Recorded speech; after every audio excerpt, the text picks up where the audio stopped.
Hey, this is Charles 9mm, and I've got great products to show you today. I'm continuing with the theme of Missouri Meerschaum corncob pipes because I think there's a lot more to be said about this. If you saw my last two videos, I did go, if you go to my channel, I went and visited the Missouri Meerschaum factory in Washington, Missouri. What a great experience that was. That was terrific. Great meeting everybody there. Great meeting Phil Morgan, the manager of the plant. And by looking at that, I just felt like there's more questions to answer, and then I'm going to try to touch on that and show you some things that I think are just a lot of fun.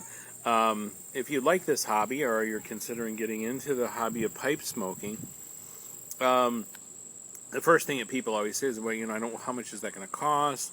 I don't want to spend hundreds of dollars on a briarwood pipe, and I don't want just to smoke a crummy pipe because then I'll be discouraged.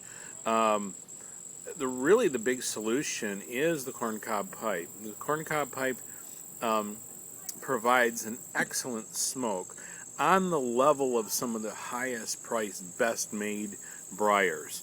I'm not discouraging briars. I love briars. I have briar pipes. I have some that are actually quite costly, and I love them. They're terrific. But this, you can do it with a corncob, and the corncob is really kind of cool, historical, rustic. It's available for everyone. It is the everyman's pipe for a lot of different reasons, and I'm going to show you some things here today I think you'll enjoy. Plus, I'm going to touch on a little bit about how to break one in, because I think that's the one that kind of discourages people a little bit.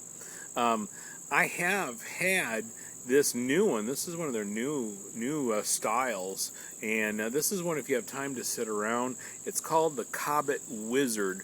Cobbett, kind of a play on a movie by a similar name, Cobbett. I think you can figure it out. And this is a wizard, and it's just a wonderful pipe. It smokes terrific.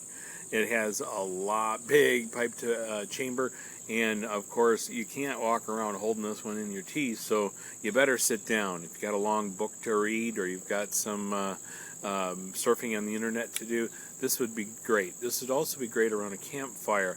I love it very much. Now, the moderate approach to that, kind of in between, because I do like these long stems. This one's called the Shire. This is the one I got recently, and I just love it. I just love this pipe. This is a wonderful pipe, sort of a diplomat shape. The thing is, it's got an extra long bit on it, but this stem is not quite as long, obviously not as long as the Wizard, so it does allow itself to be held in the teeth.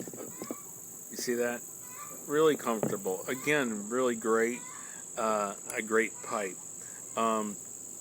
And this does provide a little bit of a cooler smoke, and that's the whole key, is you want to smoke the pipe, you're not smoking fire, and that's what really keeps the temperature down, especially if you're not used to using one of these and haven't really got down the rhythm of smoking a pipe and to the point to keep it cool.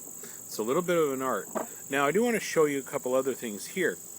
We talked a little bit about cost. An absolute serviceable, excellent pipe for under $4. This is called the Eaton. They've made this for years and years at Missouri Meerschaum, and this pipe is it's fantastic. It's really nothing fancy about it. Just a piece of corncob, wood stuck in it, a plastic bit, under $4. And this is not only serviceable, this will provide you with an excellent smoke. Now, if you know how to smoke a pipe, you smoke out a corncob, they will last for years. Now, people go, yeah, they won't last very long and they'll burn out. Maybe, maybe not. It depends on how you treat them. I'm going to show you some, and I think I've shown these before. This one's 20 years old. This is one that's only a few months old. This is the, I believe this is the, not the General. This is the, I can't remember what they are, but you'll see the different sizes and shapes of this. This is basically the same pipe, and one is decades older than the other. All it really is darkened, has a little crack right here. Probably can't see that little crack, and that crack does not go all the way through. This is an excellent pipe. It's as good as the day I bought it many years ago. decades ago. Still good. And there's a trick. Now you will, if you really puff on one, you puff, puff, puff, puff, puff, you will burn them out. You can do that to a $200 briar as well. What's the difference? The difference is going slow and making sure you carburize it.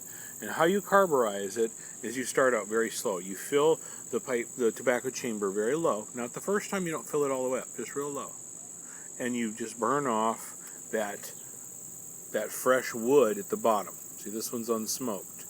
And there's fresh wood at the bottom, and that wood needs to be charred, because charred wood won't burn again, and what you're trying to do is create a layer of carbon on the inside. This takes patience. And you just do that, and the next time you fill it up a little more, fill it up a little more, fill it up a little more, until the whole surface is charred on the inside. Once that's charred, you're going to go very, very slow. You're not puff, puff, puff, puff, puff. You're not going to be, trying to turn this into a blast furnace. Just a nice little puff. Let the smoke sort of fall out. Let me light one up here. Got a little tobacco in this one, and I'll show you if you can see if you can pick up the rhythm.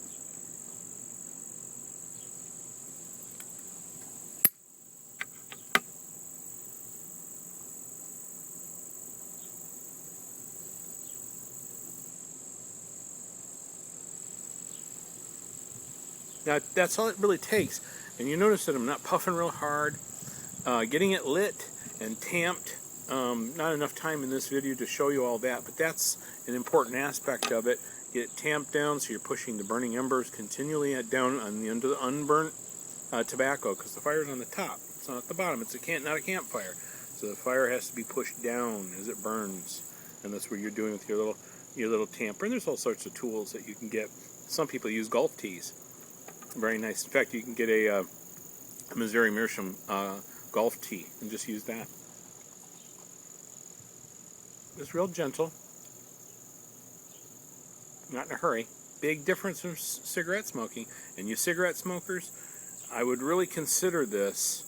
I'm not a doctor or anything, but in my opinion, if I was, certainly has got some pluses to it that you may want to think about. I told you about these lasting a long time. This one here, which is a completely serviceable pipe, it's in good shape. It's not burnt out on the bottom. This was my father's. I have no idea how old it is. I think it might actually be older than me. Got a new stem on it, a new ferrule on it. But this one been around, I'm going to say, at least 40 years, maybe longer. I'm not really sure. Still good pipe. Still good to use as long as you're carburizing it. And the other thing is rotating. That means you don't just buy one and smoke the heck out of it like a blast furnace. You rotate them every day. Maybe get a new one. Start a new one. So maybe you'd have five.